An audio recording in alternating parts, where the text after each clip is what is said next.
So hi everyone, welcome to the beginning of this recall session. So last time what happened was we did the recalls in a bit of a haste because the students were asking the recalls a lot just after the exam. And in that process, some recalls, there were certain mistakes in the recall, in the options. Then we also missed out on certain question numbers and then we kind of, let it go because the results came.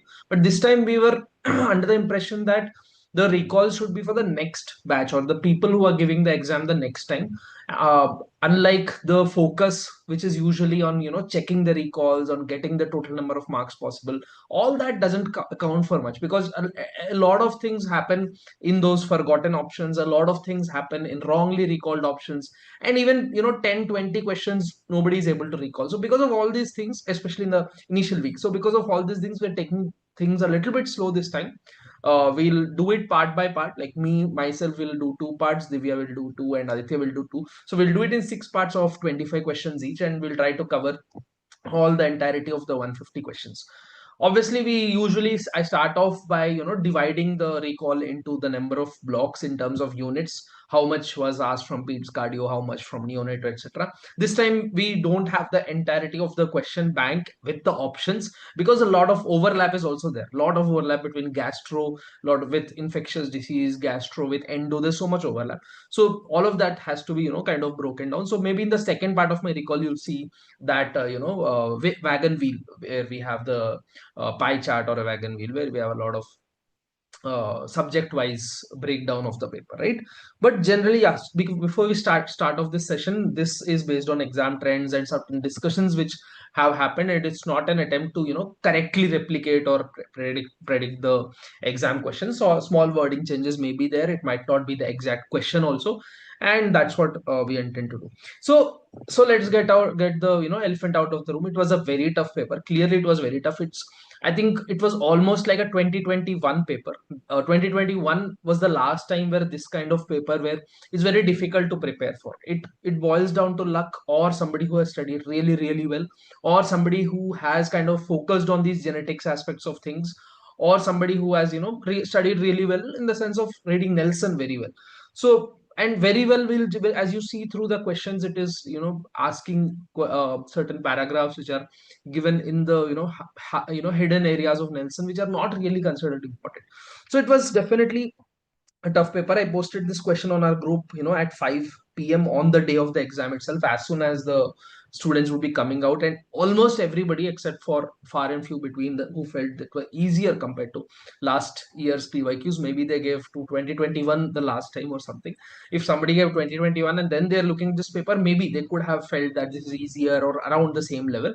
But 22, 23, and all those papers were pretty much medium standard, and that is what is to be targeted usually by students. But this time it was, they went way beyond. It was like almost an INISS paper for every unit, and it's impossible to prepare for. Like, you can prepare for it, you can read everything once, but it's impossible to revise and be very thorough at an INI level for all the units, right? So it boils down to a lot of things, specifically very repeated hardcore Nelson reading. If somebody has done, then definitely he would have an edge. So let's get down to the questions. There are around 25 questions in this session. And also I think last time there was a small like a complaint that we did the session for too long, because one we did around 130, 140 questions, and that itself, like, entirety of all three of us faculty took around 3.5 hours or so. So this time I'll be a little more quick. Obviously we'll look at the question. You have to understand where the topic is from and where they're asking from. I've tried to put Nelson sources as far as possible, but the topic, the subtopic, and the answer is what you should concentrate on, rather than going. I'm not going to do an in-depth topic revision of that, right? So this was, I think, one of the easier questions. Neonates is mentioned. Even if it is not neonates, it's okay. So obviously PEEP is mainly to maintain, prevent alveolar collapse, maintain recruitment of the alveoli at the end expiration. So that is what is positive end expiratory pressure to at the end expiration to prevent that alveolar collapse. You are giving this PEEP, right? So it improves FRC and optimizes gas exchange, and it's especially in neonates, because when neonates with respiratory distress syndrome or surfactant deficiency, this is especially effective, right? So prevent oxygen toxicity is obviously wrong, because because it in fact can increase oxygen toxicity. Same with barotrauma. There is a secondary benefit of lowering FiO2, and it allows the lowering of FiO2, but it's not preventing oxygen toxicity in a way. Barotrauma, obviously, it's one of the side effects, not a preventive effect. Improves cardiac output is also wrong because of the PEEP, the venous return, the upper vasculature might get compressed, and there can actually be a fall in cardiac output and not a improvement in cardiac output. So this was with respect to patient with malaria who developed cyanosis. Again, the stem of the question may vary. It may be a little different, but I've personally sat with students and I've repeatedly given what I've recalled and asked them if this was the gist, and most of the questions, the gist is correct of the stem, and the options also are mostly these, right? So develop cyanosis with a normal arterial PO2, but low oxygen saturation on pulse oximetry does not improve with supplemental oxygen. What is the immediate management? So here, if you see this combination of cyanosis, normal PO2 plus low SpO2, but it is not responsive to oxygen. This is characteristic of a hemoglobin, a dyshemoglobinemia, if you can call it. That is methemoglobinemia in this case, because in malaria, what happens is oxidative stress, either from the parasite itself or from various medications. They can lead to these increased methemoglobin levels, and this impairs oxygen transport, right? So once oxygen transport is impaired, despite the normal dissolved oxygen, this oxygen delivery to the tissues is impaired, and that causes cyanosis, right? So obviously the treatment of choice, the drug of choice of methemoglobinemia is methylene that converts or reduces methemoglobin to hemoglobin. That is a treatment of choice. Exchange transfusion is usually used for various complications like cerebral malaria or high parasitemia, etc., not for methemoglobinemia. Artesunate also, it's a drug of choice as a pharmacological therapy for the parasites. It's not for a complication like a methemoglobinemia, etc. Mechanical ventilation, it is not the problem here, because as you can clearly see, POA2, arterial POA2 is normal. Ventilation will not correct this abnormal hemoglobin function, right? So this is a completely different thing from a ventilatory defect. Yeah, so this is again, if somebody has read neurology in depth, either it be your, for example, me, I have not read pediatric neurology in depth in the recent times, but I remember this from my PG preparation days. So if somebody has read neurology to that extent in the before days, probably, or if pediatric neurology very well read, because this was from one of the autoimmune encephalitis tables in Nelson, so Klein-Levin syndrome, where excess sleepiness occurs, repeated episodes of excess sleepiness occurs along with hyperphagia, right? Compulsive hyperphagia. So that is your Klein-Levin syndrome. What about the other options? So firstly, narcolepsy. Narcolepsy is chronic excess daytime sleepiness. So that occurs. But what about increased eating behavior? That is not there. There can be cataplexy, there can be sleep paralysis, there can be hypnagogic hallucinations. All of that can occur, but not hypersomnia. OSA, again, there is can be repeated excess sleeping because of the nighttime defect, or what we call as the fragmented nocturnal sleep due to the airway obstruction. But again, there's no hyperphagia. It can occur, but it's not a prominent complaint. Absence epilepsy, of course, it's like staring with impaired awareness. It's a completely different phenomenon. Right. So next, a child is presenting with recurrent infections, poor weight gain, fatty stool. So there is some PID going on because intermittent neutropenia with recurrent infections. Then there is some pancreatic hypoinsufficiency, or insufficiency or hyposufficiency requiring pancreatic supplementation. So here it's more or less a straightforward question, I feel. If you have read once Schwarzman Diamond, you would definitely answer. The main confusion probably would be with cystic fibrosis, but again, here there is no bone marrow involvement, there is no neutropenia in cystic fibrosis. So that is the answer. So this was a endocrinology question. So a child has polyuria and polydipsia, excessive thirst. Baseline is around 260. Now you are confused between if it is a central DI or a peripheral DI, right? So when there is a peripheral DI, what does it mean? That is a nephrogenic DI. What happens is the kidney is not responding to the desmopressin, right? Vasopressin or the desmopressin. So when you give vasopressin, then also there won't be response. That is nephrogenic DI. But when it is a central DI will respond whenever you give an external AVP or a DDAVP. So that is what is the concept here, right? So here what is happening? After you give DDAVP, urine osmolality is increasing slightly, but fails to exceed 300 milliosmol. So if at all the response to DDAVP is marked, either marked as more than 50%, then definitely it's a central DI, right? However, if the rise is completely nil, that means the kidney is not responding at all. That means it is a complete nephrogenic DI. But here what it says is a mild rise less than it's increasing but not exceeding 300 milliosmol. That is partial nephrogenic DI, right? Yeah, you can pause and look at this table. This is the main concept, but obviously I want to go through with it, so I'm not explaining the entire concept. So this was a little confusing question because you have to understand that the core principle is about hemodynamics. Hemoglobin is just a number which would be taken care of with respect to the anemia management. But at the outset, the main thing that you have to remember is ABC, right? So you have to look at hemodynamics, not the anemia first, right? That is the concept here. So hematemesis has happened and there is a fall in hemoglobin. Here you have to look at the hemodynamics, and that is the priority. And you will obviously use isotonic crystalloids, either NS or RL. This is the standard emergency sequence in upper GI bleed or pediatric shock, etc. So hemoglobin is not a hemodynamic status. After the initial bolus, then you can consider this particular issue that is happening. That is, you can do a cross match plus PRBC transfusion with a massive transfusion protocol possibly. Endoscopy obviously you'll do after initial resuscitation. That is not the primary priority. BTS indicated, yes, but after crystalloid. That is the main concept. That would be the main confusion. Since taken by ECMO tube, obviously that is after, not never first line. Okay?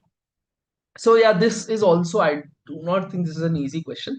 Just remember, okay, Zargard staging of corrosive injury. To remember, just remember that in one there is no ulceration. So whenever you think about corrosive, whenever you think that something you ingest which is corrosive, you think ulceration. But remember the first stage, that is Zargard stage 1. There is no ulceration or there is no erosion. There are two E's, edema and erythema, but not an erosion or an ulceration. Erosion ulceration start in 2, right? So 2A, it will be superficial, while 2B, it will be deep. That is the difference between 2 and 1. Now 3, the word to remember is necrosis. If it is focal, it is 3A. When it is extensive, it is 3B. And 4, foration, that is perforation, right? So that is how you have to remember. And as you can see, there is a shadow under the diaphragm because of perforation that has happened, right? So next is, I think this was one of the easier ones. This was based on the IMNCI classification, the plan C that we call it, when there is severe dehydration. The important thing that differentiates it is the age. If it is less than 1 year of child or infantile age group, then you give it over 6 hours. However, if it is more than 1 year, up to 5 years, you give it over 3 hours or 2.5 hours, right? The whole thing will be around 3 hours, but the 70 ml per kg, the second one will be around 2.5 hours. So this is the main thing that you have to remember. Whenever there is severe dehydration, you have to treat quickly using plan C, depending on the age, right? You give it in 2 stages: 30 ml per kg, 70 ml per kg, 1 and 5 hours if it is less than 1 year age group. If it is more than 1 year age group, up to 5 year age group, 30 minutes, half an hour, and 2.5 hours. Right, so 100 ml per kg over 3 hours. This is for older children above 1 year age, sometimes not infants. ORS only, that is not to be done in plan C. In plan A, you can do that. Resomol, again, that is with respect to malnourished children, right? Next, you come to, yeah, this is something like you need to remember the pathway, right? So, or you can, this is easy question if I've read CH even once, because this is the most appropriate test, right? So the 17 hydroxyprogesterone is the most appropriate screening test. Anyways, let's go to the question and read it again. So poor weight gain is there, recurrent vomiting is there, dehydration is there, electrolyte disturbances are there, BP is normal to low. So something of a salt wasting is happening because hyponatremia and hyperkalemia is there. So salt wasting CH most commonly happens due to 21 hydroxylase deficiency. And here the confirmatory test is elevated 17 hydroxyprogesterone level. So I'm not going to get into the detail because this again takes 5 minutes to explain. I'm sure you would have read this since physiology, since first year. So the most usual block that happens is 21 alpha hydroxylase levels. And here what happens is the BP, as you can see here, the BP is normal to low. So whenever this is there, BP decreases or it can be normal. However, there is increased virilization. I'm sorry, not this one. Yes, so there is increased virilization that happens. In contrary, when there is 17 alpha hydroxylase defect, there is no virilization. There is in fact atypical genital development, but there is increased BP. So that is the difference between blockage here versus blockage here. The main difference is at the BP level. So this is one thing that has been asked before and can be asked again. But yeah, apart from that, the main diagnostic point is your 17 hydroxyprogesterone. Yeah, plasma renin, that will be another pathology. Serum cortisol may be low, but it is non-specific. Serum aldosterone is typically low in salt wasting. But again, that is not a diagnostic modality that you usually use. So this, I think, was a very simple answer if this was the stem of the question that was given. So because otherwise, if the stem changes, a student may very well come to me and say that this was not the stem, etc., etc. I can't really help it because this was what the stem I got, and according to this, the best answer is definitely intermittent explosive disorder. If this was the question, then this episode, if it is written, or outburst, if it is written, these are classic clues for it to be an intermittent explosive disorder. A whole table was given in your Nelson. Obviously, again, not an easy question, but even if you just kind of calm down and read the question and the stem, I hope this was the question, then you can definitely get the answer. You don't need to read the whole DSM criteria for this. Yeah, so ADHD, again, the main confusion was with respect to ADHD. It does not primarily present with episodic explosive. These words will not be there. Which is the most definitive for confirming JDM? Again, the most important word here is confirming. If it was like something like a screening test or a diagnostic test, then also if these were the options, best would be biopsy only.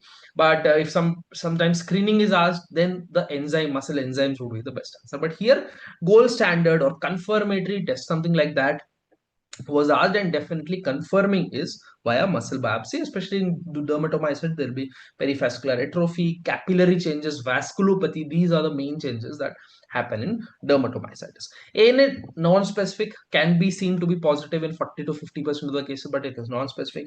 EMG, yes, myopathic pattern will be seen, but again, not very specific to it, can be seen in certain neuropathic cases as well. ESR will be again elevated, but not specific. So dialysis missed sessions, I think this is a very basic physiological question. I hope the options were also as simple. Even if somebody said hyperphosphatemia, also that can be considered to be a confusion, but that option was definitely not there here. So obviously here the most important, the easiest answer is hyperkalemia, because potassium excretion primarily depends on the kidneys, and in this case there is the dialysis clearance, right? So when that doesn't happen, potassium accumulation, hyperkalemia happens. Hyponatremia, obviously we know sodium is more of a water disorder, it's not more of a sodium disorder, and that happens with fluid overload. Hypokalemia, again, unlikely without diuretic losses or something. Hypocalcemia, usually chronic changes. So this was maybe a GI question or an endocrine question. Carcinoid syndrome, just the most specific thing was asked. So basically what happens in carcinoid is you have a lot of serotonin secretion, and the metabolites of serotonin increase. The primary metabolite of serotonin is 5-HT. IAA, right? So that is the diagnostic test of choice also, because that reflects sustained serotonin production. So this was what Nelson says, that constellation of symptoms called carcinoid syndrome, serotonin 5-hydroxytryptophan or histamine may be secreted. Diagnosis confirmed by elevated 5-hydroxyindolecetic acid levels. Symptomatic relief may be achieved with administration of octreotide, right? This is important. Serum gastrin, obviously that's increased in ZD syndrome, not in your carcinoid. VIP, there's a separate tumor called VIPoma. Chromogranin is usually for a marker of neuroendocrine tumors. So ALF increased ICP. What is the reason? Now this, if you have read your AIMS PICU protocols, is given in that. PGI PICU protocols is given in that. It's also given in Nelson in one of the critical care chapters. So there also it's written there is increasing evidence for an inflammatory response, which acts in synergy with the hyperammonemia. The inflammation plus hyperammonemia, this leads to astrocytes filling or brain edema. So this impaired ammonia detoxification leads to increased ammonia levels or hyperammonemia. This crosses the blood-brain barrier, metabolized to glutamine within astrocytes, leading to osmotic cerebral damage. This is the pathophysiology that is there. Hypoglycemia, what are the other options? We'll say hypoglycemia is common. It can occur in ALF, but that is not a direct cause for your cerebral edema. Same with hyperbilirubinemia. That can obviously happen in jaundice. That also does not drive, that is not the primary driver for your intracranial hypertension. Hyponatremia can worsen cerebral edema, right? But it's not, again, it's not like acute liver failure is causing hyponatremia, this is causing your increased ICP. It doesn't work like that. It can separately cause worsening of ICP, but it's not this particular process, right? This was again kind of a one-liner. I think if you have read your gastro well, it would be easier to answer. It's definitely not a direct infectious disease question. So this is Menetrier syndrome, right? Hypertrophic gastropathy. So CMV, what it causes transient gastric mucosal hypertrophy, and also it causes protein losing enteropathy, especially in less than 5-year-old children, infants, etc. It will cause, right? So it causes Menetrier's disease as well as protein losing enteropathy. And there is another important characteristic of this is that there is spontaneous resolution of these syndromes happen when there is CMV, right? Apart from that, giardia, this primarily causes your malabsorption, chronic diarrhea and all, not your Menetrier's disease or hypertrophic gastropathy. Next, H. pylori. This is associated with your chronic gastritis. It can cause peptic ulcer disease. It can cause gastric atrophy. All of that, atrophic gastritis, all of that, but not your hypertrophic gastropathy. It's the other side of things. EBV, usually, what do we associate? We associate it with lymphomas. We associate it with possible gastric carcinomas also. So again, that is not a cause of hypertrophic gastropathy. So yeah, two questions on PCM poisoning. PCM poisoning we have dealt in our videos as well. So what, again, these questions, however, were picked up from Nelson's all lines, right? So here what it says is, if the toxin ingestion is suspected, serum APAP level should be measured 4 hours after the reported time of ingestion. Before that, it is very unreliable, right? So if it is more than 4 hours, then obviously a stat APAP level can be given. But if it is less than 4 hours, that's when the issue comes. So why does this happen? This is because of Rumack-Matthew normogram, and that should be checked 4 hours after ingestion, because before that there is no inaccurate plotting on this particular normogram. So immediately after, what are the other options? Immediately after ingestion, very early level measuring, it will be falsely low. Within 2 hours, again very unreliable. After 24 hours, again it will be there, because of significant hepatic injury, it can become very, very low. 6 hours after a significant paracetamol overdose, a child has been brought. What is the most important next step? I think this is straightforward only. I hope this was the question, because early NAC, obviously it will be hepatoprotective, should not be delayed. I hope this was the question, because if this was that, then it was pretty straightforward only. Unless there are, normogram plotting is not available and all of that options, I hope they were not given or not in the step. What are the other options? Await LFTs. Obviously, it is time critical antidote therapy in your PCM poisoning, so you cannot do that. Exchange transfusion, that has no role in paracetamol toxicity. Activated charcoal can be given within 1 to 2 hours after ingestion, but here it is 6 hours, and hence it should not be given. This again, I am not sure of the exact figure that was given, but almost every student has said that there were only two clear graphs of apart from the ALT levels, there were only two clear graphs of the serology. When there are only two clear graphs, initial rise IgM IgG said there is nothing like HbC, HB, EAG, all of these are not given, then 99% is hepatitis A only, unless they removed the other antigen things, they put only HBS and removed HBC and HBE, then there's a possibility of confusion. But again, it's not possible to exclude HAV, right?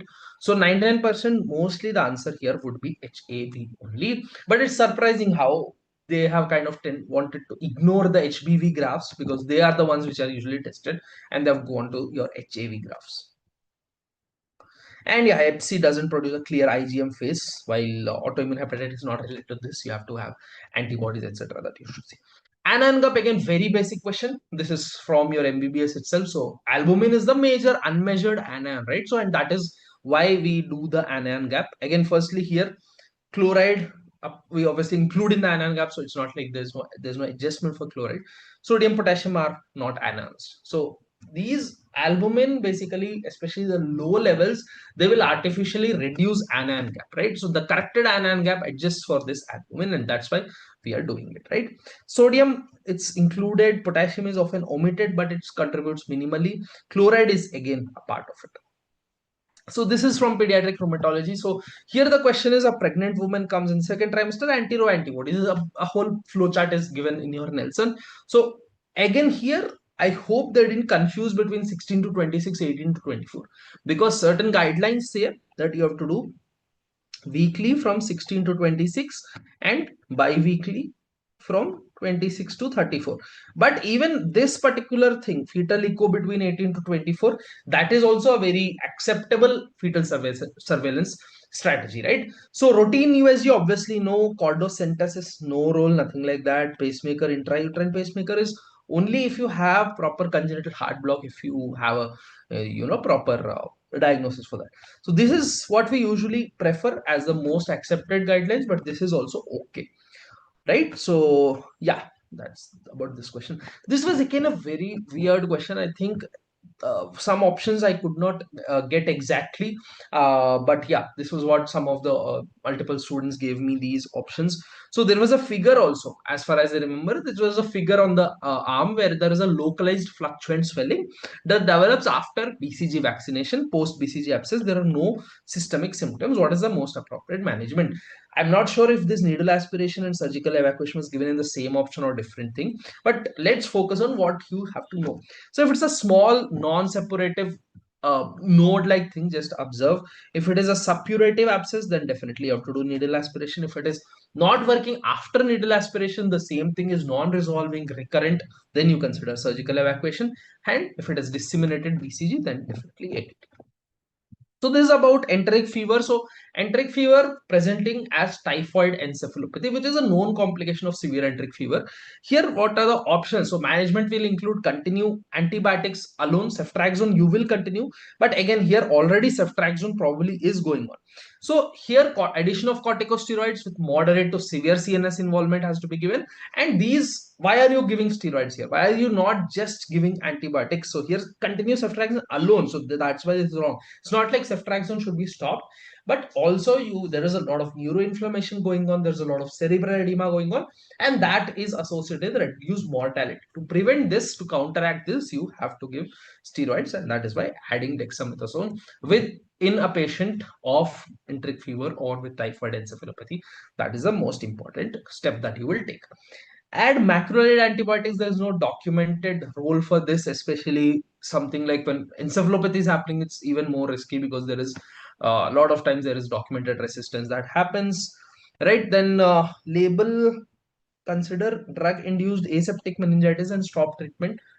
Again, I'm not sure why this option was given, because it's not related to typhoid patient on ceftriaxone, so that is also a wrong option. So adding dexamethasone should be the best answer here. This is something that we read since our MBBS days. Cat X drugs, they basically cause fetal anomalies, and that's when they get contraindicated in pregnancy because the risk outweighs the benefit, and they should never be used in pregnancy. What about the other drugs? Category C drugs are the ones where animal studies have shown benefit. Potential benefits may justify usage in certain patients, but only in certain situations.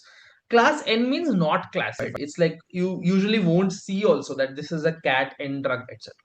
Cat D means sometimes in, for example, there are certain drugs like cyclosporin, etc., certain immunosuppressants where there will be benefit, yes, but there will also be risk, right? So in those specific cases, benefits will outweigh the risk. So you will prefer them in pregnancy, especially when you don't have other safer drugs. For example, you can't give methotrexate, you can't give leflunomide, you can't give mycophenolate mofetil, right? So in those cases, you can prefer cyclosporin, tacrolimus, calcineurin inhibitors, etc. Again, this was, I think, one of the worst questions in this paper, because this was taken from some radiation-induced hypogonadism. If somebody is reading Peds Endo, then definitely this might be important. But I'm surprised that they asked this, because they have asked this in putting in based on radiation. So the dose dependence of radiation they have focused on, and then they have given the numbers also. Even remembering that radiation damage is dose dependent is, kudos. But again, asking the dose, I think I feel it's a little too much. So this is what you have to remember now. Obviously, it's now a repeat topic, so you have to remember. So temporary oligospermia can be seen as low as 0.1 GY, but with permanent azoospermia, you have to have more than two, right? At the same time, what about hypogonadism? That is, Leydig cells will release testosterone. What about that? So they are more resistant, they need a higher dose. So mild damage can be there, can be seen with up to 6, but doses greater than 30 cause hypogonadism. So it's not greater than 30, so it is without hypogonadism. I hope people left this question. I usually suggest to answer all questions, but I am for some reason I'm sure that it's highly unlikely somebody would have put this option, as a guess. Mostly they would have put both or something, neither or something. It's very difficult to say azoospermia will happen, hypogonadism will not happen. It's difficult to kind of guess that, right? So that kind of question which you should leave ideally. Yeah, so I think this was a straightforward one. We've discussed uh, asthma guidelines in significant detail, and this is 10-year-old girl also, where it's very very clear, right? So we discussed these latest asthma GINA guidelines in detail, and as you can see, this is your adults and adolescent age group, above 10 years age group, where you have after LAMA you consider your anti-IgE antibodies, and that is has the best, strongest, long-lasting evidence. If you remember from our MBBS days, we read this in our pharmacology that refractory asthma, omalizumab. Later, obviously, we read mepolizumab, breslimab, and dupilumab. All of this we read. There's a plumab also has come now, but omalizumab was the oldest one, has the strongest, longest lasting evidence. Yeah. So anti-TSLP, we've read this in detail in our. We've read this in our. Elite series. We've done this in our main videos. All of this we've done multiple times. So GIA presenting with high grade fever, rash markedly elevated, ESR. Now again, main question is, was leukocytosis given, was thrombocytosis given, was something like uh, quotidian word was given. If those were given, then it would have been very easy answer. In this particular case, again, hopefully there was no option of psoriatic arthritis, because if that is also there, then it's a great confusion. If these were the options, then definitely no doubt systemic GIA best, because fever, rash, both are usually seen in systemic GIA only. I don't think this is needed to be explained, very straightforward only.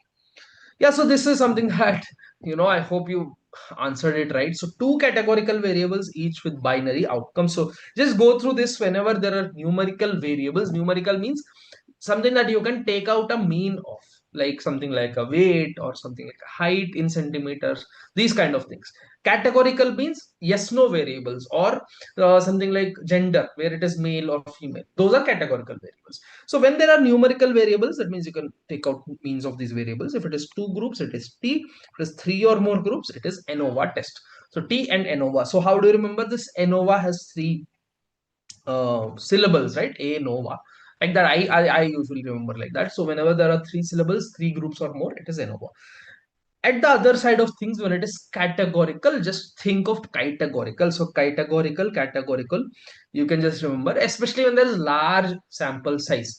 If it is small sample size, fish are very small, and fish and these SH and CH are like, similar spellings. So that's why I put fish and chi-square always together, and fish is the smaller one, chi-square is the larger one, and both of these are categorical or categorical variables. That's how you have to remember. And t-test, see, always what you do in research, whether it be any of your thesis, etc., you usually talk about t-test a lot, because especially in height, weight, all of those kind of things, you talk about t-test a lot, because you have to get the p-value. So p-value, t, all of these are numerical variables, mean, right? Along with that, t, ANOVA also comes.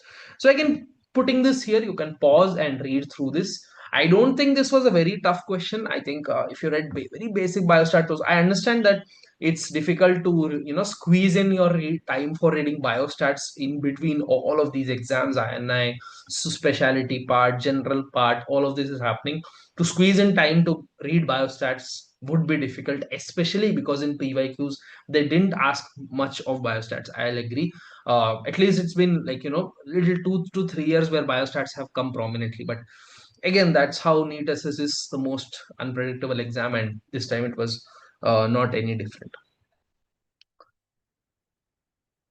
Yeah, so this was again a little bit of a weird question. A child presents with atopic dermatitis. Now he develops persistent facial erythema with multiple vesicles and erosions, which do not improve with emollient therapy. So, what is this thing. I get a lot of discussion on our group called eczema herpeticum. So this is again a pediatric dermatology question. This happens because of a herpes simplex virus, where it's also called Kaposi's varicilliform eruption, right? So it happens mainly as a HSV infection on already eczematous skin. A child has atopic dermatitis, that is eczematous dermatitis or eczematous skin on that HSV infection is happening. That is what is eczema herpeticum. There happen clusters of vesicles, punched out erosions, facial involvement is very common. I think that they didn't mention here. And also, when even after you give your normal emollient therapy, there is rapid worsening only. There is no improvement, and you have to give what is the treatment? Obviously, because it is HSV happening on atopic dermatitis, you will give acyclovir as the treatment.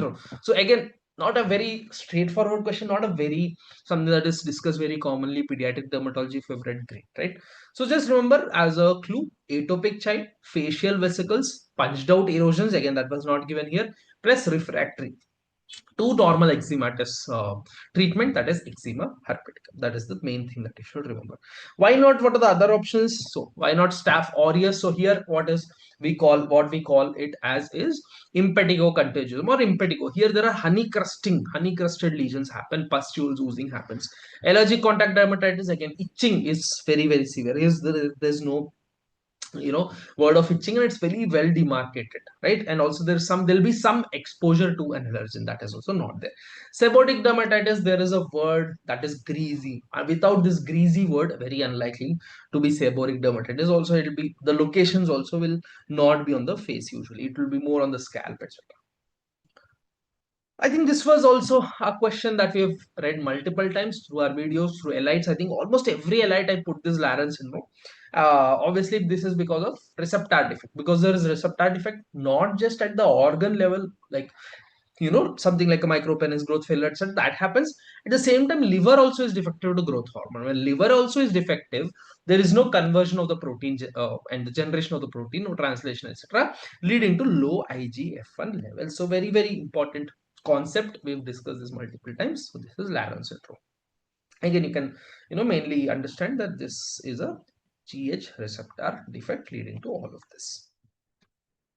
Achondroplasia, it's a FGFR3 mutation not related to growth hormone IGF axis, growth hormone deficiency, low GH levels, which on stimulation, especially on stimulation with low IGF-1, here the GH levels were elevated at baseline, easy one.